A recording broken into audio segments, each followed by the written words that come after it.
Nous allons faire quelques lectures. Euh, Ensuite, je vais présenter le thème. Nous lirons d'abord dans Hébreux chapitre 10, versets 22 à 23. Nous allons lire 4 textes, mais des textes assez courts et certains n'auront qu'un seul verset. Hébreux chapitre 10, versets 22 à 23. Approchons-nous avec un cœur sincère, dans la plénitude de la foi, les cœurs purifiés d'une mauvaise conscience et le corps lavé d'une eau pure. Amen.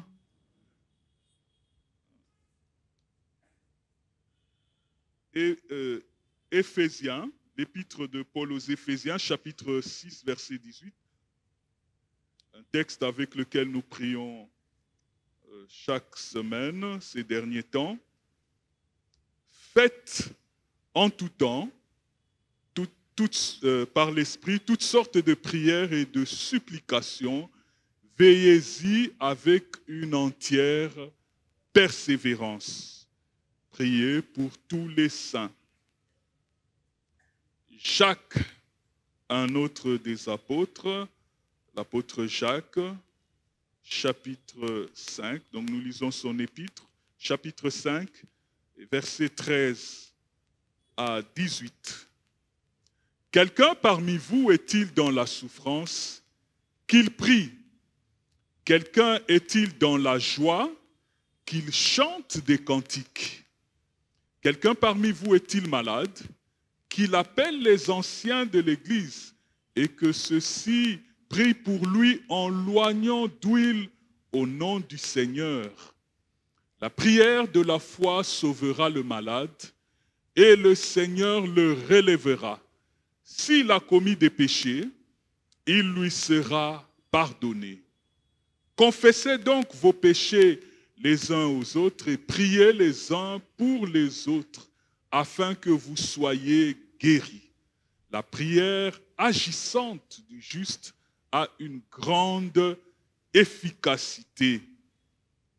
Élie était un homme de la même nature que nous. Il pria avec instance pour qu'il ne pleuve pas et il ne tomba pas de pluie sur la terre pendant 3 ans et 6 mois.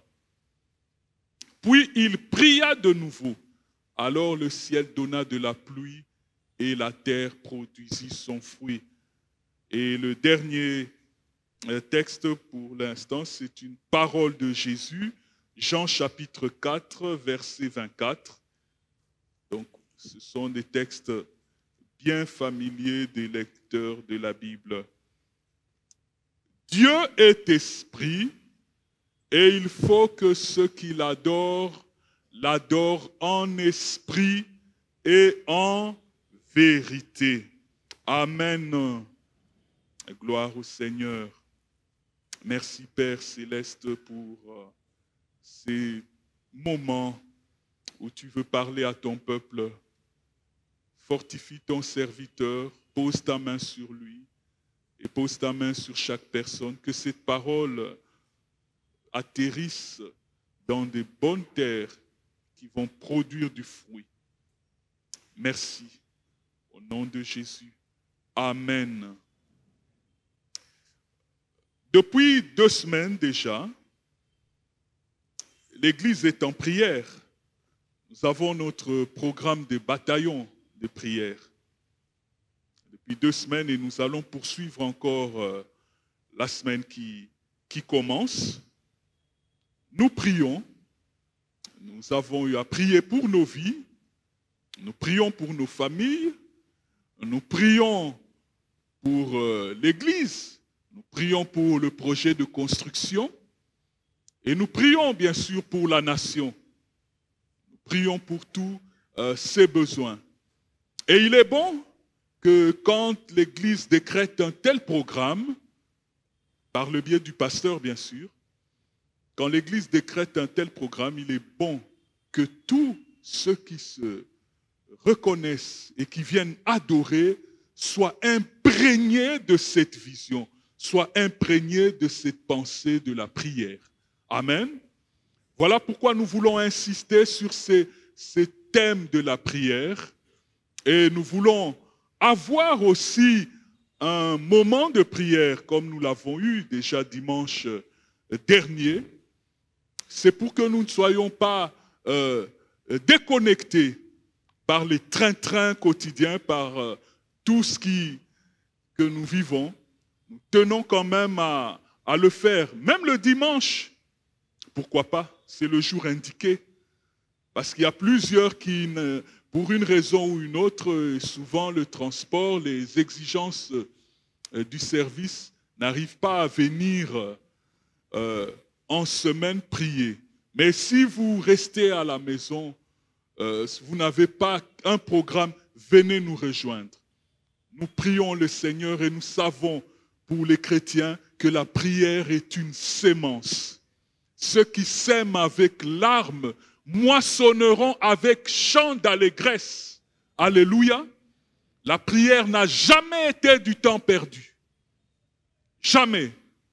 La prière a, c'est vrai, des effets immédiats et peut aussi avoir des effets lointains. Nous prions pour le temps. Nous prions maintenant. Les résultats viennent dans le temps, mais les résultats viennent aussi pour l'avenir. Alléluia. N'est-ce pas Jésus le meilleur exemple? Il a prié pour tous ceux qui viendraient dans Jean 17. Donc l'Église est en prière et nous continuons dans cet élan où nous voulons partager quelques principes avant de prier. Et je prendrai pour thème faire des prières appropriées et efficaces. Alléluia. Faire des prières appropriées et efficaces. Nous avons lu dans le texte de Jacques, la prière du juste a une grande efficacité, la prière agissante du juste. Et dans une autre version, parole de vie, on dit la prière d'un homme juste est très puissante. La prière d'un homme juste agit avec beaucoup de force. Mais quelle prière? Quelle prière? Une prière appropriée, une prière efficace. Certainement, il est important d'en parler parce que Jésus lui-même nous a rappelé, nous a mis en garde, il a mis en garde tous ses disciples contre le fait de multiplier des paroles devant lui. N'est-ce pas qu'il a dit dans Matthieu 6 au verset 7, en priant, ne multipliez pas des paroles vaines comme font les païens qui pensent qu'en faisant cela, Dieu les exaucera. Alléluia. Oh, j'aimerais nous dire, même quand nous élevons nos voix, prions. Dieu sait discerner les prières de chacun. Personne ne peut penser venir prier et dire que le Seigneur, mes prières se sont fondues dans la masse. Même si Dieu ne m'a pas écouté, au moins il a écouté telle personne. Mais au moins les quelques mots que j'ai dit sont allés quelque part. Non. Non. Il nous faut faire des prières appropriées et des prières efficaces. Mais pas des paroles, toutes sortes de paroles, non. Si les paroles des hommes sont capables d'attirer ou de séduire une femme, si les paroles d'un homme ou des hommes sont capables d'attirer des consommateurs pour consommer un produit de beauté ou un produit alimentaire. Si des paroles des hommes sont capables d'attirer d'autres hommes, leurs semblables, pour accorder un suffrage dans les cadres des élections à tous les niveaux, syndical, politique ou autres, si les discours humains sont capables de saisir ou d'embraser des foules, il n'en est pas ainsi pour le Seigneur. Il n'est pas intimidé par les paroles. Alléluia. Il n'est pas intimidé par la multitude des paroles. Et quelqu'un a dit à juste titre, si notre prière n'est pas une force, elle est une farce. Ouais, le jeu de mots, hein, on l'a déjà dit ici plusieurs fois dans les années passées. Si notre parole, notre prière n'est pas une force qui déplace, elle est une farce. Alors nous ne voulons pas que les chrétiens marchent comme, comme des gens qui se présenteraient comme, entre guillemets, des farceurs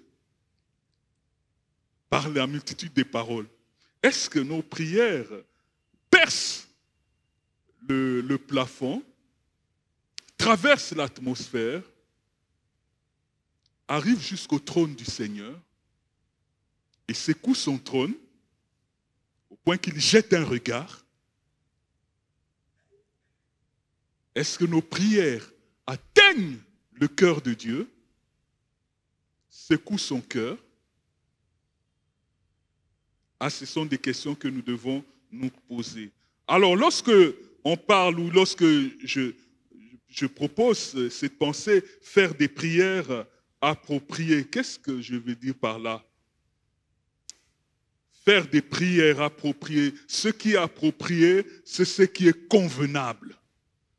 Ce qui est fait au bon moment, à la bonne circonstance. La prière à propos. La prière adéquate. La prière pertinente. Que ce soit individuellement, que ce soit collectivement, il y a des prières à propos qu'on doit faire. Bien sûr, ce sont des prières qui viennent du cœur.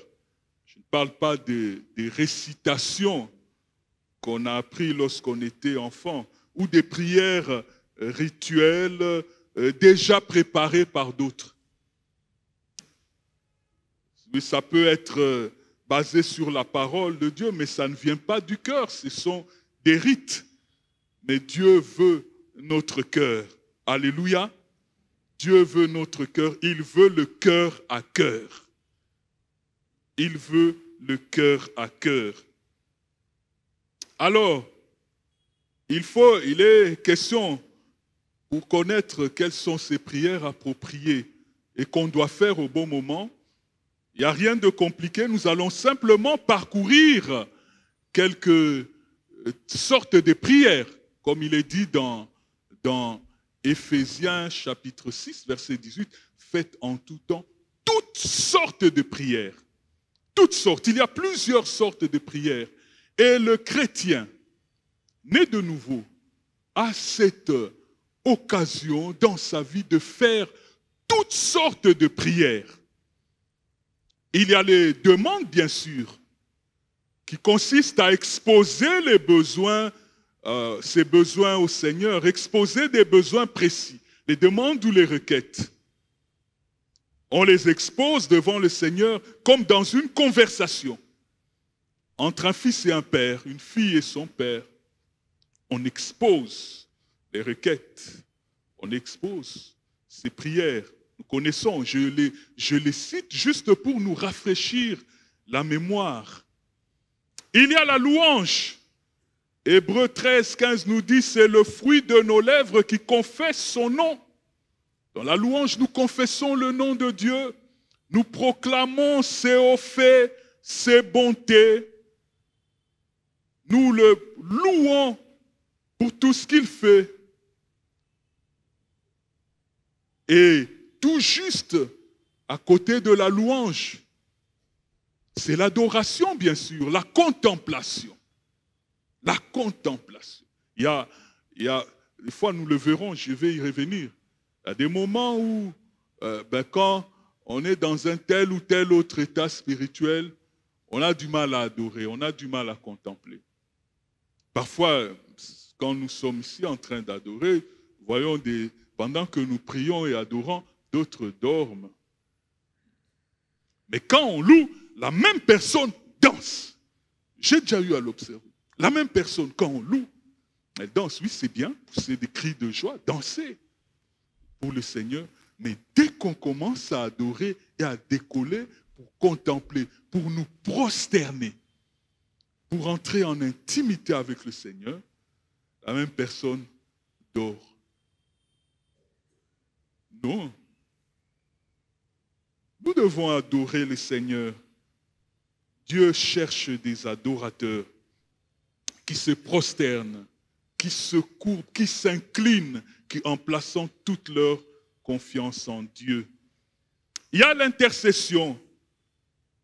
Intercéder, c'est intervenir en faveur de quelqu'un auprès d'une autre personne qui a autorité et qui a compétence. Et dans le cadre de la prière d'intercession, c'est auprès du Seigneur. Nous nous plaçons entre Dieu et quelqu'un pour plaider en faveur de quelqu'un. Voilà des prières que nous devons faire. Il y a la supplication, la prière d'enfantement. Nous insistons auprès du Seigneur à cause du manque d'un besoin vital. Le besoin est vital. Il y a péril face au manque. Nous supplions, nous enfantons dans la prière et dans la douleur. C'est ce que nous sommes en train de faire. Toutes ces sortes de prières que j'ai dit, nous sommes en train de le faire chaque jour de la semaine dans nos programmes des bataillons. Et nous voulons simplement les mettre à la disposition de nous tous et de ceux qui n'ont pas l'occasion d'être là. Il y a l'humiliation, la prière d'humiliation, où nous recherchons la grâce et la miséricorde de Dieu. Nous recherchons sa grâce, nous recherchons sa miséricorde. Et même lorsque nous demandons pardon, nous nous humilions devant lui. Et cette prière, souvent, est accompagnée du jeûne, est accompagnée de la privation, soit d'aliments, soit d'un certain confort. Mais nous humilions, nous voulons montrer au Seigneur que nous sommes petits et que lui, il est grand. Nous avons besoin de sa grâce et de sa miséricorde. Plusieurs sortes. Les actions de grâce. L'action de grâce est liée à toutes les prières. La Bible dit dans Colossiens 4, verset 2, « Persévérez dans la prière, veillez-y avec des actions de grâce. » Et même dans Philippiens 4, 6, « Ne vous inquiétez de rien, mais faites connaître à Dieu vos besoins, vos requêtes par des prières, des supplications, avec des actions de grâce. » Et quelqu'un a dit quelque chose de merveilleux que j'ai fouillé dans les petites recherches. Il dit, l'action de grâce, c'est comme l'enveloppe dans laquelle doivent glisser toutes nos demandes à Dieu. L'action de grâce, c'est l'enveloppe dans laquelle doivent glisser toutes nos demandes à Dieu. Les prières sans action de grâce sont comme des lettres présentées à Dieu sur des papiers froissés.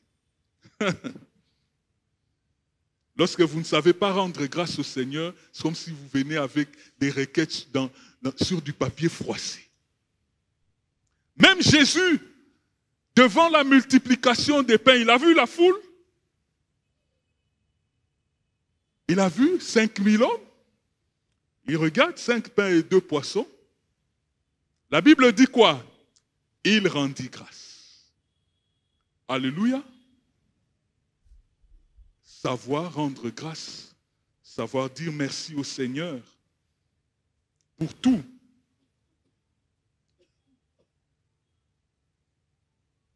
je passe. Ce sont des prières que nous connaissons. La prière d'autorité ou de combat spirituel. À travers cette prière, nous exerçons l'autorité que nous avons reçue du Seigneur.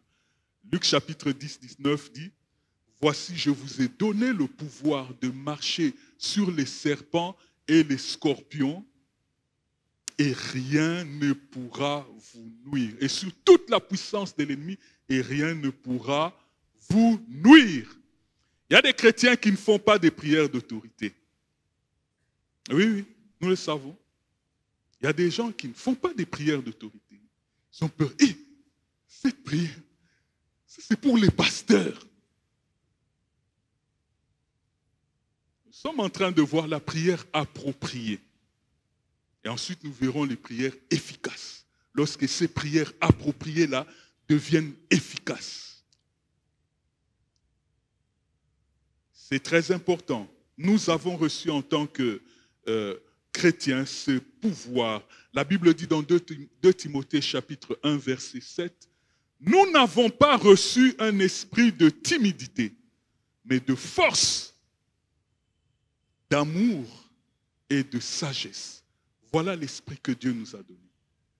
Ce n'est pas un esprit de timidité. Quand on parle fort. Mais quand on prie, les mots sortent à peine. C'est qu'il y a quelque chose dans la vie qui doit être réglé devant le Seigneur. Ce n'est pas normal. Nous sommes là pour vous aider. Amen. Hein? Il y a les prières prophétiques. Les prières prophétiques, nous proclamons la parole de Dieu sur nos vies et nous confessons la victoire que nous avons en Christ. Il faut connaître la parole de Dieu et la proclamer dans sa vie, la proclamer dans les situations diverses. Je prendrai pour exemple les prières prophétiques, les prières que fait notre pasteur chaque grande veillée, à chaque grande veillée du 31 décembre et au passage du 1er janvier de chaque année, il fait des prières prophétiques, des déclarations prophétiques. C'est la parole de Dieu qu'il proclame sur le peuple de Dieu, sur l'Église du Seigneur. Et j'ai donné 9, plus que nos affermissements, qui donnent souvent 5. Et aussi une prière importante, la prière en langue. La prière en langue. La Bible dit, celui qui prie en langue s'édifie lui-même. Alléluia.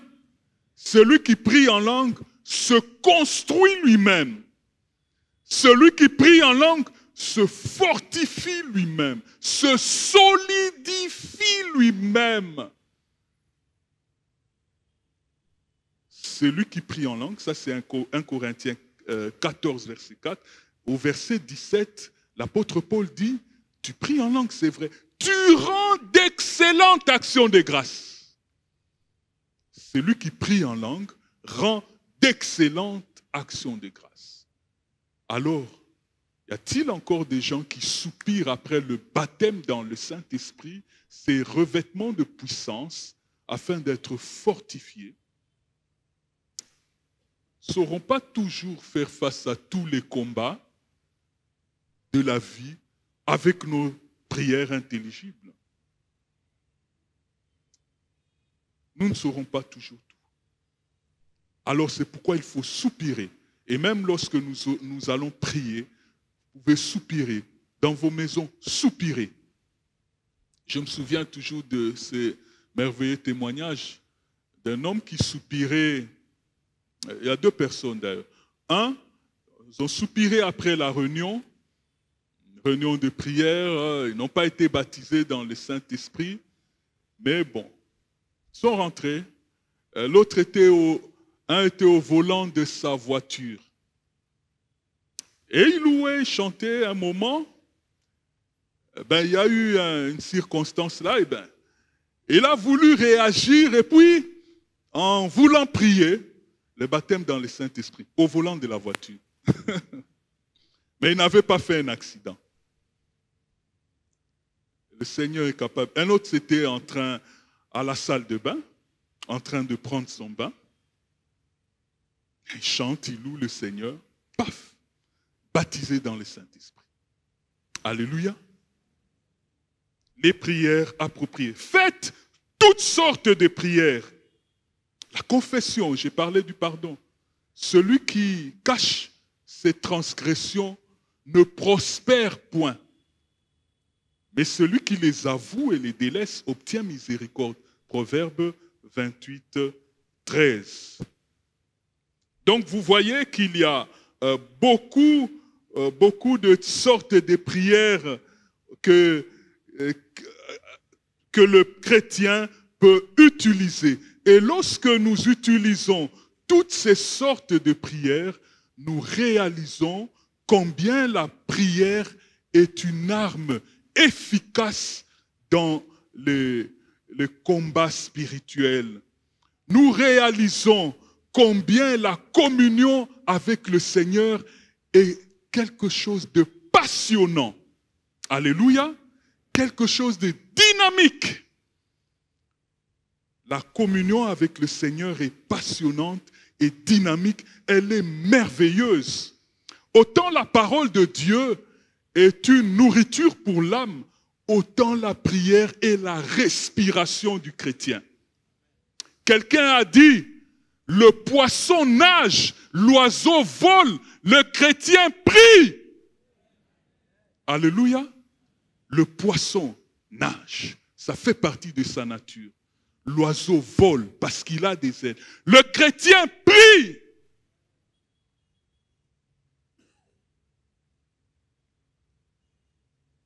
Et nous rendons grâce au Seigneur pour notre pasteur qui nous a sans cesse invités à la présence de Dieu, à la prière. J'ai noté au moins 3 grands enseignements, au moins. Mais c'est un refrain qui revient dans beaucoup de ces messages. L'entrée dans le lieu secret. Les invitations à la présence de Dieu, à la prière. Le lieu secret où il fait bon d'être. Les invitations à la prière. L'invitation à la rencontre de Dieu. L'invitation au voyage sur le chemin de la prière.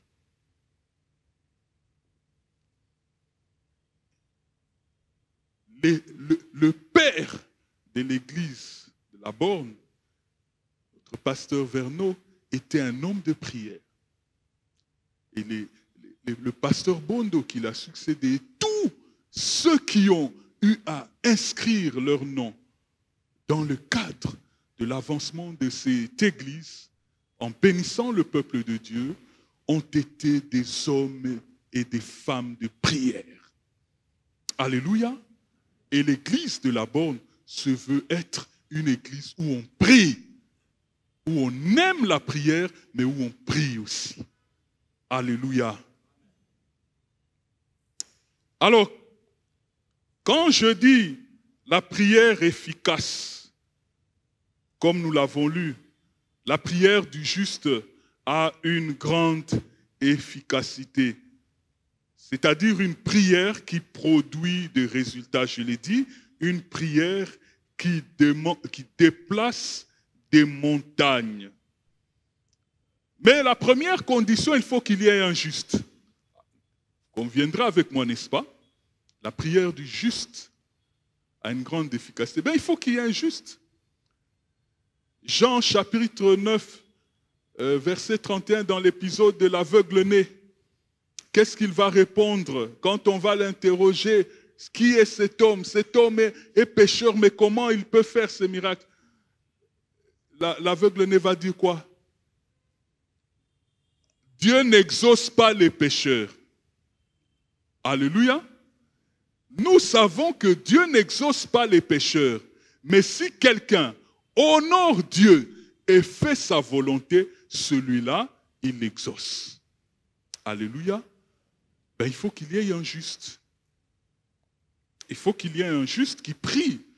Et le juste qui prie ben, sa prière est efficace. Mais qui est juste? Tout simplement, nous devenons justes lorsque nous mettons notre foi en Christ. Lorsque nous croyons en Jésus, en son œuvre salvatrice, en sa mort à la croix et en sa résurrection pour le salut de l'humanité, lorsque nous croyons en cela, Dieu nous déclare justes. Alléluia. Dieu nous déclare justes par la foi en son Fils. Et le juste, est-ce qu'il a cru et puis il mène sa vie comme il veut? Non. Il doit poursuivre dans l'obéissance à la parole de Dieu. Il doit vivre comme Dieu le veut. Il doit vivre comme Dieu le veut. Dieu lui a donné, lui a conféré, lui a imputé la justice de Christ. Et j'ai lu le réformateur Martin Luther a dit quelque chose. Dieu le Père accomplit le remplacement joyeux en laissant Jésus se charger de notre culpabilité, de nos péchés, et en considérant que la justice de Jésus devient la nôtre. C'est ce transfert, ce remplacement joyeux qui s'opère pour le juste. Êtes-vous passé par la croix? Êtes-vous juste? Demeurez-vous dans cet esprit d'obéissance ou bien vivez-vous n'importe comment? Le juste, c'est celui qui obéit à Dieu et à sa parole. Il n'établit pas ses règles et ses pensées pour faire les choses comme il veut. Dans sa vie, lui, il ne fait que ce qu'il veut. Quitte à écraser, quitte à faire souffrir, quitte à détruire son foyer. Trop de personnes encore méprisent leurs épouses, beaucoup trop. Et c'est triste. Des jeunes, des vieux, écrasent encore. Est-ce que c'est un comportement de juste? Quand la prière appropriée devient efficace, c'est lorsque nous sommes dans l'état de péché, nous ne venons pas adorer d'abord. Je pêche, je vole, je triche, et directement je vais dans la présence de Dieu. Oh, je t'adore, je te loue. Ce n'est pas efficace, ce n'est pas approprié. La prière appropriée à ce moment-là, il faut d'abord commencer par aller demander pardon au Seigneur. Alléluia. Faut d'abord, c'est celle qui est à propos, c'est celle qui est conforme. Par la prière appropriée, lorsqu'il y a des manifestations démoniaques, on prend autorité, on chasse les démons. J'ai déjà vu, pendant que quelqu'un fait des manifestations, il y a quelqu'un qui dansait. Un chrétien, à l'église, il dansait. Autour de la personne. Ce n'est pas approprié. Ce n'est pas approprié. Lorsque les démons se manifestent, il faut prendre autorité et chasser.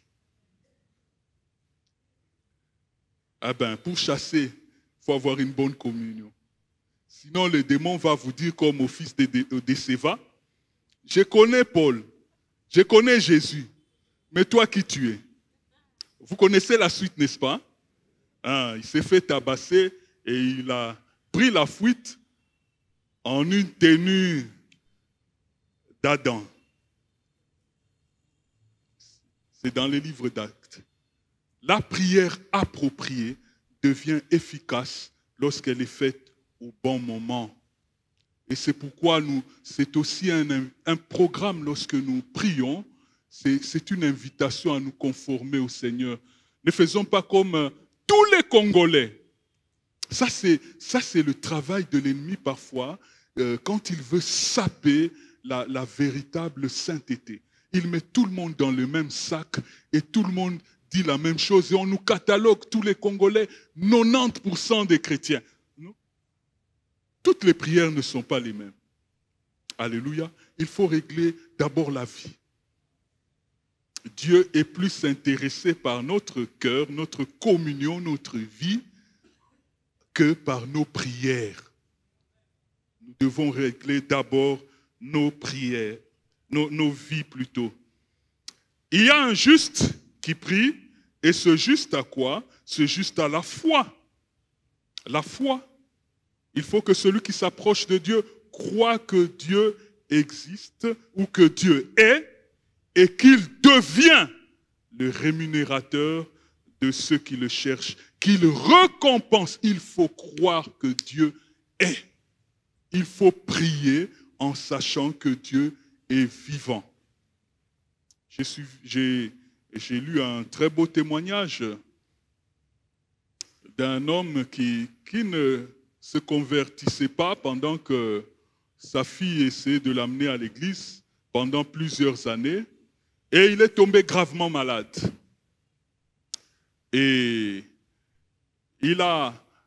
sa fille lui avait dit à un moment comme ça, de manière un peu anodine, quand tu pries, c'est comme si tu parles à ton Dieu.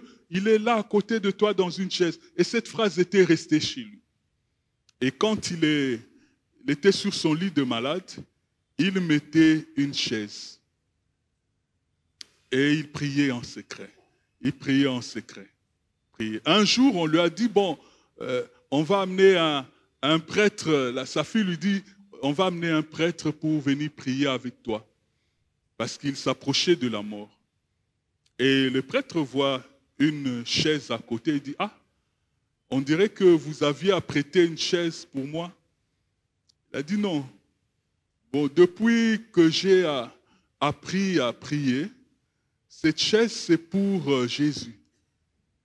Je prie toujours avec lui comme ça. Je m'appuie et je lui parle comme s'il était à côté de moi. Et quelque temps après, il a rendu l'âme avec le bras appuyé sur la chaise, entre les bras du Seigneur. La prière, c'est la foi. Qu'est-ce qu'il y a dans nos cœurs? Est-ce que Jésus a toute sa place? Vous savez que même quand on prie véritablement, même la colère commence à céder. Il y a des paroles qui ne sortent plus de nos bouches facilement. Il y a des langages qu'on ne retrouve plus. Quand Moïse rencontrait le Seigneur dans la montagne, il descendait, son visage brillait. Alléluia. Quand on a rencontré Dieu, on n'est plus le même. Alléluia. On n'est plus les mêmes. On ne fait plus les mêmes choses. La foi, faire confiance en Dieu. Et à côté de la foi, pour avoir un peu du temps dans la prière, il y a d'autres ingrédients. L'honnêteté, la vérité, la sincérité. Des éléments indispensables à la prière. Vérité, sincérité, honnêteté. Et à côté de la prière appropriée, des prières efficaces et des prières efficaces justement, il y a deux choses que les chrétiens doivent savoir quand ils prient. Deux choses. Au-delà de nos prières. La première chose, dans Romains 8, 36 à 37, si on peut me l'envoyer, dans la version Semeur, il est dit que dans nos faiblesses, le Saint-Esprit intercède pour nous. Un chrétien qui prie ne doit jamais oublier que dans ses faiblesses, le Saint-Esprit intercède pour lui. Alléluia. Dans nos faiblesses, le Saint-Esprit intercède par des soupirs inexprimables. C'est ce que dit Romains 8, 26 à 27. Et la deuxième chose à savoir, non seulement que nous bénéficions de l'intercession du Saint-Esprit, mais Jésus aussi intercède. Dans Hébreux chapitre 7, verset 25, il est écrit « C'est aussi pour cela qu'il peut sauver parfaitement ceux qui s'approchent de Dieu, étant toujours vivants, pour intercéder en leur faveur. » Jésus intercède pour nous. Dans 1 Jean chapitre 2, verset 1, la Bible dit « Si nous avons péché, si quelqu'un a péché, nous avons un avocat auprès du Père, Jésus-Christ le juste. » Nous avons un avocat auprès du Père. Jésus aussi intercède pour nous. Le chrétien ne doit jamais oublier cela. Souvent nous prions, nous oublions parce que nous n'avons pas à l'esprit que même le Seigneur intercède pour nous. Est-ce que l'intercession du Seigneur peut rater? Est-ce que l'intercession du Saint-Esprit peut rater? Alors il faut trouver ce qu'il y a dans le cœur du Seigneur et prier de la même manière que lui afin de réussir dans nos prières. Quand la Bible dit Jésus est un avocat auprès du Père, notre avocat auprès du Père, c'est le même terme, paraklétos. Jésus était un paraclet. Le Saint-Esprit paraclet, il n'y a pas que le Saint-Esprit paraclet, Jésus était paraclet. C'est le même terme. Et même dans l'expression de Corinthiens 1, verset 3, « Béni soit le Dieu et Père de notre Seigneur Jésus-Christ, le Dieu de miséricorde et Dieu de toute consolation. » C'est le même terme. Dieu aussi est un paraclet. Nous allons prendre un temps de prière. Petit temps, pendant quelques minutes, 5 minutes, je vais nous inviter tous à nous lever, faire des prières appropriées et efficaces. Quelle est la prière? Nous avons donné toute une sorte de prières, toutes sortes, plus d'une dizaine. Chacun va prier. Celui qui veut louer, adorer, qui est déjà branché, libre à lui. Celui qui veut rendre grâce. Celui qui a telle ou telle situation, peut prier de la manière dont nous avons parlé. Et bien sûr, nous allons à un moment donné aussi prier pour notre pays. Prions pour nos vies. C'est le moment de mettre notre vie en règle vis-à-vis du Seigneur. Et dire, Seigneur, je viens à toi. Je ne marche pas comme tu veux. Je fais des choses qui ne sont pas bonnes à tes yeux. C'est le moment pour moi de mettre ma vie en ordre. Je ne veux pas attendre demain. J'aimerais que mes prières soient écoutées. Alléluia. Chacun va parler au Seigneur. Oh, gloire au Seigneur. Il entend les prières. Oh, toi qui écoutes les prières, tous les hommes viendront à toi. Seigneur, merci. Nous élevons nos cœurs, nous élevons nos âmes vers toi pour te bénir, pour t'adorer. Oh, nous t'élevons par rapport à nos situations. Nous savons que tu es notre Dieu et nous n'avons que toi. Tu as la solution à nos besoins. Tu es un Père responsable. Tu es un Père fidèle. Oh, merci de nous inviter constamment dans ta présence. Dans ta présence, il n'y a pas d'ennui. Dans ta présence, il n'y a pas de morosité. Dans ta présence, il n'y a que paix et joie. Il y a des délices devant ta face. Et je me réjouis d'être ton enfant. Je me réjouis de m'approcher de toi avec assurance, avec confiance. Béni sois-tu, Seigneur. Béni sois-tu, Yahweh. Oh, gloire, élève ta voix. Loue le Seigneur, adore-le. Oh, il peut te visiter. Il peut te baptiser de son esprit. Alléluia. Élève-toi. Parle au Seigneur. Élève ta voix.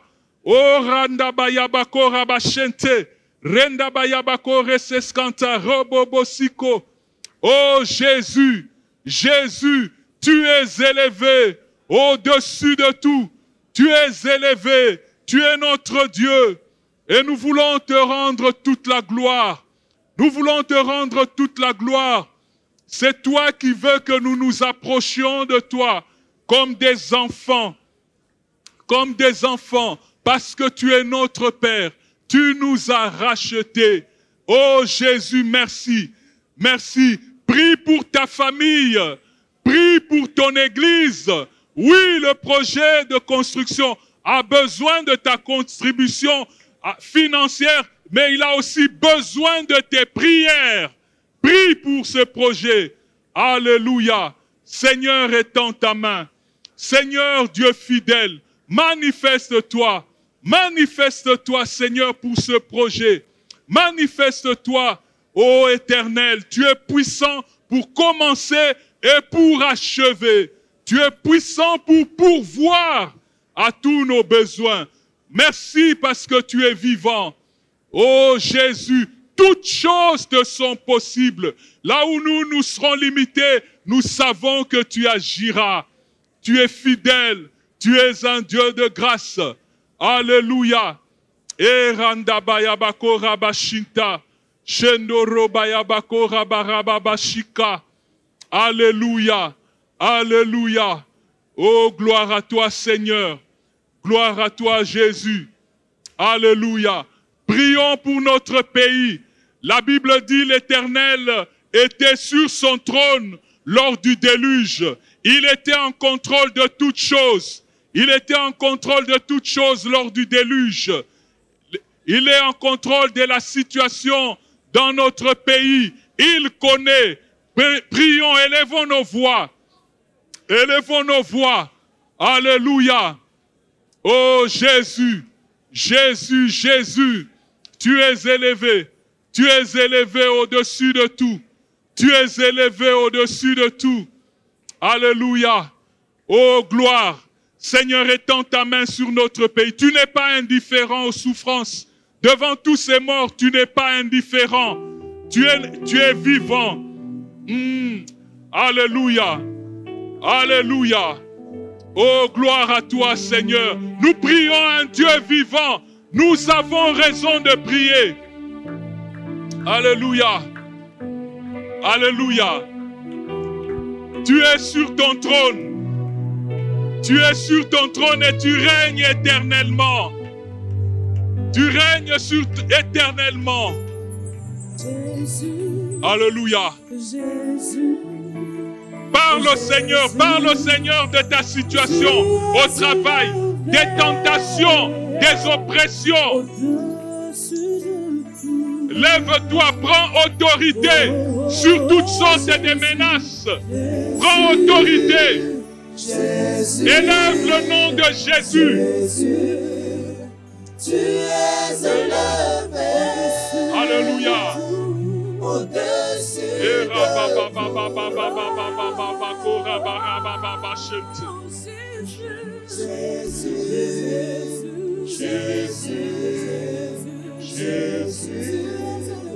Tu es élevé.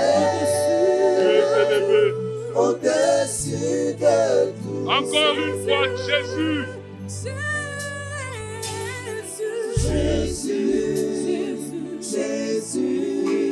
Tu es élevé au-dessus de tout. Tu es élevé au-dessus de tout. Alléluia. Tu es élevé au-dessus de tout. Tu es élevé. Alors si tu crois, tu es élevé au-dessus de tout. si tu crois que le Seigneur continue à prier, mais acclame-le. Acclame-le. Il est digne de louange. La louange brise les chaînes.